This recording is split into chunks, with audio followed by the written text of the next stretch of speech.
Hello guys, আজকে কিষানু মাছ ধরতে এসেছে পুকুরে। পুকুরের যত বড় বড় মাছগুলো আছে সবগুলো আজকে তুলে ফেলবে। তো কিষানু, কি মাছ ধরেছো দেখাও দেখি। একটাও মাছ পাইনি বলছে এখনো। আজকে ওটা ভালো বাবা, না মাছটা মানে আওয়াজ শুনে পালিয়ে যাবে। আজকে আমি এই পুকুরটা বড় একটা টিমে মাছ ধরবো। আরে বাপরে, পুকুরে আবার তিমি মাছ! টোপ হিসেবে কি দিয়েছো মাছকে? মাছের এখন মডেল হচ্ছে না, মাছের এখন চকলেট বিস্কুট খায়, তার মানে মাছেরা মডেল হয়েছে না।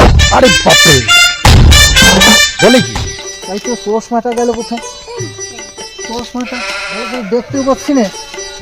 চশমাটা কোথায় গেল? দেখ তো চশমাটা কোথায়? চশমাটা তখন তাই খুঁজছি, চশমাটাই পাচ্ছি না। মনে হয় এখানেই পড়েছে। বাবু তো বাবা বড়টাকে আজকে আমি বোকা বানাবো। বড়টা আমি জানি তোর চশমা কোথায়। যার মধ্যে বড় একটা ওই মাছ তোর চশমা পরে ঘুরে বেড়াচ্ছি। এক্ষুনি আমার মাছ ধরে আমি ধরে নিয়ে আসছি। বলিস কি রে দাদা, মাছ আবার চশমা পরে জলের ভিতর ঘুরে বেড়ায়? হ্যাঁ ঠিক আছে, ধর দেখি। দাঁড়াও দাদা, এক্ষুনি ওই মাছটা ধরে আনছি। হ্যাঁ গো, বুড়ো বয়সে নাতির সঙ্গে কি আদিক্ষতা হচ্ছে?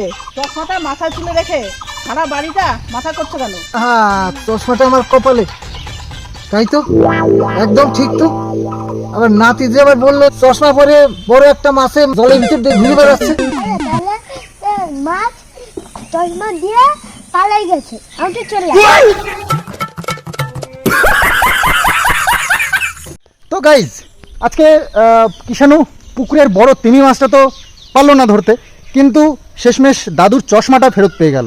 তো এটাই হচ্ছে আজকের ভিডিও ছিল। তোমাদের যাদের যাদের ভালো লেগেছে অবশ্যই কমেন্টস করবে, লাইক শেয়ার করে আমাদের চ্যানেলটাকে আরও এগিয়ে নিয়ে যাওয়ার সাহায্য করবে। আর কেমন লাগলো ভিডিওটা অবশ্যই কমেন্টসে জানাবে। তো চলো, আজকের মতন বাই বাই।